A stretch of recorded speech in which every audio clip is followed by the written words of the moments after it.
મિત્રો, આજે આપણે જાણીશું ધોરણ 9 વિષય ગુજરાતી. એના કવિ છે કવિ શિરોમણી પ્રેમાનંદ. કાવ્ય છે પછી શામળિયાજી બોલ્યા.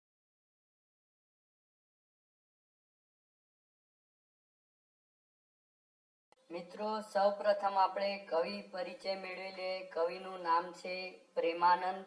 યાદ રાખજો, એ પણ આવી શકે છે. અને 3 ગુણના પ્રશ્ન જ્યારે લખો ત્યારે કવિનું નામ લખવાનું ભૂલવું નહીં.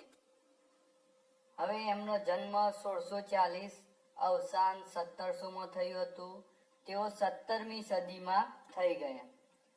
તેમનું વતન વડોદરા હતું. મિત્રો, ઉત્તમ આખ્યાનકાર અને માણ ભટ્ટ તરીકે તેઓ પ્રસિદ્ધ હતા.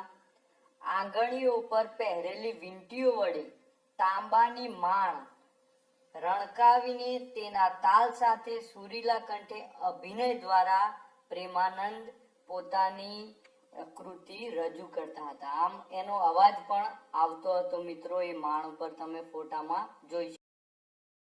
તેમની જ્ઞાતિ મેવાડા ચોવીસા. તેમના પિતા કૃષ્ણરામ હતા.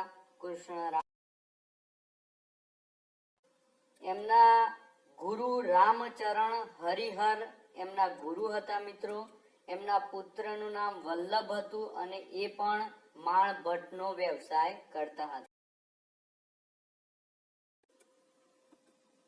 પ્રેમાનંદની મહત્વની કૃતિઓ જોઈએ તો સુદામા ચરિત્ર, નળાખ્યાન, ઓખાહરણ, પછી કુંવરબાઈનું મામેરું.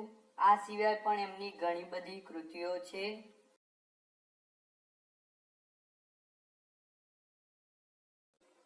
પ્રેમાનંદે એક પ્રતિજ્ઞા લીધી હતી કે ગુજરાતી ભાષાને સમૃદ્ધ બનાવવા, જ્યાર સુધી ગુજરાતી ભાષા સમૃદ્ધ ના બને ત્યાર સુધી માથે પાઘડી ના પહેરવાની પ્રતિજ્ઞા કરી હતી. અને પૂરા જીવન દરમિયાન ગુજરાતી ભાષા માટે સતત લખતા રહ્યા અને એટલું બધું લખ્યું કે ગુજરાતી ભાષાને સમૃદ્ધ બનાવી દીધી. અને સમૃદ્ધ બનાવવાના કારણે એમણે ગુજરાતીના મહાકવિ, કવિ શિરોમણી આવા ઉપનામ એમને. મિત્રો, આ જે કાવ્ય છે કૃષ્ણ અને સુદામા વચ્ચેનું સંવાદ કાવ્ય છે, એટલે કે વાતચીતનું કાવ્ય છે. એકબીજાને મિત્રો વર્ષો પછી મળે છે અને બચપનની વાતો કરે છે, એનું કાવ્ય છે. સૌ પ્રથમ આપણે કવિતાનો રાગ એને ગાઈશું અને એને પછી સમજવાની કોશિશ કરીશું. આવી રીતે અંત સુધી વિડીયો જોજો. અંતમાં 3 પ્રશ્નો પણ મૂક્યા છે, એના જવાબ પણ તમારે આપવાના છે. અને આ પૂરો વિડીયો જોવા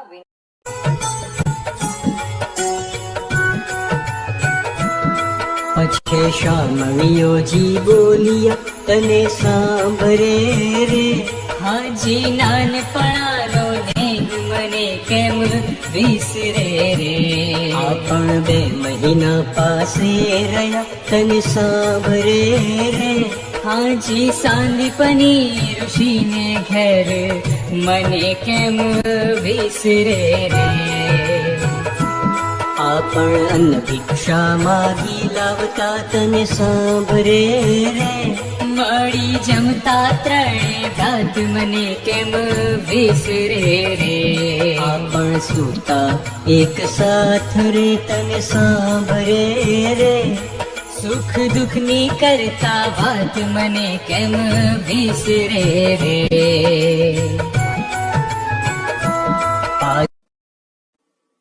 શ્રી કૃષ્ણ અને સુદામા બંને મિત્રો એકબીજાને વાતચીત કરતા કહે છે, હે મિત્ર, આપણે બાળપણમાં 2 મહિના પાસે રહ્યા હતા, તમને યાદ આવે છે?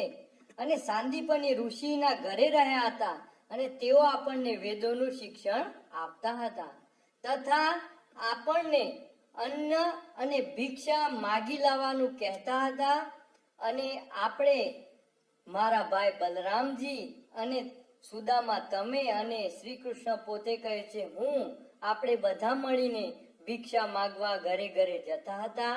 એ ભિક્ષા ભેગી કરીને સાથે મળીને આપણે પછી જમતા હતા. જમ્યા બાદ આપણે જ્યારે રાત્રે સુવા જતા હતા ત્યારે એકબીજાને સુખ દુઃખની વાતો કરતા હતા. હે મિત્ર, તને આ બધી વાતો યાદ આવે છે?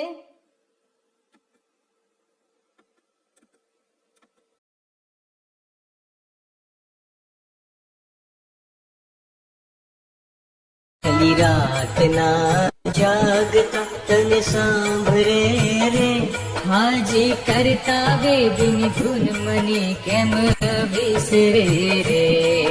તું આપણા જ્યારે ગામ ગયા તને સાંભળે રે, કોઈ એકને જાચવા મોન કેમ વિસરે રે.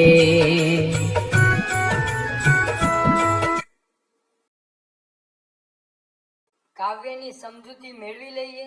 શ્રી કૃષ્ણ અને સુદામા બંને મિત્રો એકબીજાને વાતચીત કરતા આગળ કહે છે, હે મિત્ર, આપણે મોડી રાત સુધી જાગતા અને વેદોની વાતો કરતા હતા, તથા આપણા ગુરુજી એક દિવસે ભિક્ષા માંગવા માટે, કોઈની પાસે માંગણી કરવા માટે ગામમાં ગયા હતા.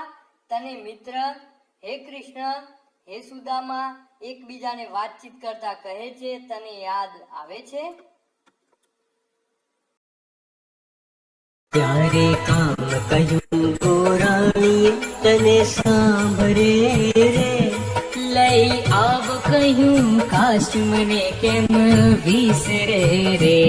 આજે કુહાડા ધર્યા તને સાંભળે રે, ઘણું દૂર ગયા રણ છોડ મને કેમ વિસરે રે.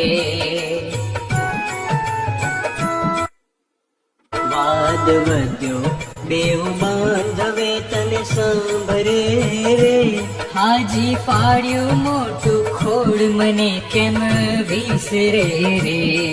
ત્રણ વારા બાંધ્યા દોરડે તને સાંભળે રે, હાજી આવ્યા બારે મેઘ મને કેમ વિસરે રે. શીતળ શરીર થાય ઘણું તને સાંભળે રે, તાઢે ધ્રુજે આપણે દેહ મને કેમ વિસરે રે. નદીએ પૂર આવ્યા ઘણા તને સાંભળે રે, ઘન વર્ષો મુસળધાર મને કેમ વિસરે રે. પછી ગુરુજી શોધવાની સર્યા તને સાંભળે રે, કહ્યું સ્ત્રીને તે કીધો કેર મને કેમ વિસરે રે. પણ રૂપિયા સાથે ચા પિયા તને સાંભળે રે, ગુરુ તેડી લાવ્યા ધેર મને કેમ વિસરે રે. આપણ તે દહાડાના સમજૂતી. બંને મિત્રો એકબીજાને વાતચીત કરતા આગળ કહે છે, હે મિત્ર, આપણને ગોરાણીએ આપણને લાકડા કાપવાનું કામ સોંપ્યું ત્યારે એ વાત યાદ આવે છે? ખભે કુહાડો લઈને ઘણું દૂર લાકડા કાપવા ગયા ત્યારે મોટા ઝાડનું થળિયું આપણને ફરતા ફરતા મળી ગયું, અને એ ખોદું ફાળવામાં આપણે એકબીજાની હરીફાઈ કરવા લાગ્યા, અને મળીને એક પ્રહાર પછી બીજો પ્રહાર, ત્રીજો પ્રહાર એમ કરતા કરતા એ ખોદાને ફાડી દીધું, અને 3 ભારા દોરડી વડે બાંધીને આપણે ચાલતા થયા. ચાલતા ચાલતા રસ્તામાં ખૂબ વરસાદ પડ્યો, અને એવો વરસાદ પડ્યો કે ઠંડીના કારણે આખું શરીર ઠંડુ થઈ ગયું અને શરીર ધ્રુજવા લાગ્યું. ધ્રુજતા ધ્રુજતા આપણે આગળ વધતા હતા. નદીમાં એક તરફ પૂર પણ આવી ગયું. હવે શું કરવું? ત્યારે ગુરુજી શોધ કરવા નીકળ્યા. જ્યારે ગામથી ઘરે આવ્યા ગુરુજી તો શોધ કરવા નીકળ્યા, અને એમને પત્નીને કહ્યું કે તમે આ બહુ ખોટું કાર્ય કર્યું છે કે બાળકોને તમે લાકડા કાપવા માટે મોકલ્યા, જ્યારે કે એ બાળકો તો ખૂબ નાના છે, અને નાના બાળકોને તમે આટલું કામ કેમ આપ્યું? એવો ઠપકો આપતા ગુરુજી એ ગોરાણીને બોલતા ગયા અને બાળકોની શોધ કરતા ગયા. જ્યારે ગુરુજી આપણને મળી ગયા તો છાતી સાથે લગાડી દીધા, અને લગાડીને તેડીને આપણા બધા મિત્રોને ઘરે લાવ્યા અને છાલ ઓઢાડી દીધી. હાડાના જૂ જેવા તને સાંભળે રે, હાજી ફરીને મળ્યા આજ મને કેમ વિસરે રે, તમો પાસ અમો વિદ્યા શીખતા તને સાંભળે રે, હું ને મોટો કીધું મહારાજ મને કેમ વિસરે રે, મહારાજ લાજ નિજ દાસની વધારો છો શ્રી હરિ, પછી દારિદ્ર ખોવા દાસનું, સોમ દ્રષ્ટિ શ્યામે કરી. સમજૂતી. શ્રી કૃષ્ણ અને સુદામા બંને મિત્રો એકબીજાને વાતચીત કરતા આગળ કહે છે, હે મિત્ર, આપણે તે દિવસના જુદા પડ્યા હતા જ્યારે બાળપણ હતું અને આજે મળ્યા છે. હે સુદામા, તમારી પાસે તો અમે વિદ્યા ભણતા હતા. આવું જ્યારે કહ્યું તો સુદામાએ કહ્યું કે હે કૃષ્ણ ભગવાન, આપે તો મને મોટો કર્યો. હવે અંતમાં ઉથલો છે, એમાં કહે છે કે શ્રી કૃષ્ણ ભગવાને સુદામાનું દરિદ્ર ગરીબાઈ દૂર કરવા માટે સોમ દ્રષ્ટિ કરી, એટલે કે ચંદ્ર જેવી દ્રષ્ટિ કરી, અને એ દૃષ્ટિના કારણે આખું સુદામાનું દારિદ્ર દૂર થયું અને ઘરની ગરીબાઈ દૂર થઈ ગઈ અને સુદામાના ધનવાન થઈ ગયો. હવે મિત્રો, અંતે આપણે પ્રશ્નોત્તરી પૂછી લઈએ. તમારે જવાબ નીચે કોમેન્ટ બોક્સમાં આપવાના છે અને ઓપ્શન પણ અહીંયા આપેલા છે. ગોરાણીએ શ્રી કૃષ્ણ અને સુદામાને કયું કામ સોંપ્યું હતું? ગોરાણીએ શ્રી કૃષ્ણ અને સુદામાને કયું કામ સોંપ્યું હતું?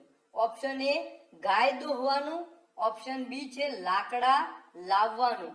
તો તમારો જવાબ કોમેન્ટ બોક્સમાં નીચે 1 નંબર કરીને બી અથવા તો એ તમારે જે લખવું હોય. પછી બીજા નંબરનો ક્વેશ્ચન આવે છે, તમારે ઓપ્શનમાં લખવાનો છે. હું દરેક પ્રશ્ન જોઉં છું મિત્રો, તમારી કોમેન્ટ પણ ગુજરાતના તમામ બાળકો જોવે છે કે કોને જવાબ આપે છે, અને હું પણ જોઉં છું. તમારા જવાબ સાચા હશે તો હું નીચે જણાવીશ. હવે બીજો પ્રશ્ન છે, આ કાવ્ય કોના સંવાદ રૂપે લખાયેલ છે? સંવાદ એટલે કે વાતચીત રૂપે. આ કાવ્ય કોના સંવાદ રૂપે લખાયેલ છે મિત્રો? તો આ કાવ્ય શ્રી કૃષ્ણ અને બલરામજીના સંવાદ રૂપે લખાયેલ છે કે બી ઓપ્શન છે શ્રી કૃષ્ણ અને સુદામા ના સંવાદ રૂપે એટલે કે વાતચીત રૂપે લખાયેલ છે? તો તમે યાદ કરો કે આખી કવિતામાં કોની વાત આવે છે? કોણ શ્રી કૃષ્ણ કોની સાથે વાતો કરે છે? તો એ આખું કાવ્ય જ એના ઉપરથી છે. હવે ત્રીજો પ્રશ્ન છે કે આ કાવ્યના કવિ કોણ છે? તો શરૂઆતમાં જ આપણે કવિનો પરિચય આપ્યો હતો મિત્રો. આ કાવ્યના કવિ કોણ છે? એ પ્રેમાનંદ, બી નરસિંહ મહેતા. તો તમારે 1 બી એ એવી રીતે જવાબ આપવાનો છે. 2 નંબર કરીને એ અથવા તો બી લખવાનું છે. 3 નંબર કરીને સીધા એ અથવા તો બી, એ રીતે તમારે મિત્રો જવાબ આપવાના છે. આના પહેલા જે વિડીયો બનાવ્યો છો મિત્ર, એમાં તો 400 બાળકોએ કોમેન્ટ છે અને ખૂબ જ સારી કોમેન્ટો આપી છે, જેના જવાબ દરેકના સાચા હતા. દરેક બાળકના ખૂબ સરસ વાંચ્યા. પ્રસ્તુત કરતા Shabbir Ali ji Bhatt. Thank you for watching this video. આવા વધુ વિડીયો જોવા હોય તો મિત્રો મારી ચેનલ ગુજરાતી સાહિત્ય ચેનલ પર આવા વિડીયો અવેલેબલ છે, તમે તેના ઉપર જોઈ શકો છો. ધોરણ 8, ધોરણ 9, ધોરણ 10 તમામ ધોરણના વિડીયો અવેલેબલ છે. તો મારી ચેનલ પર જઈને તમે વિડીયો જોઈ શકો છો.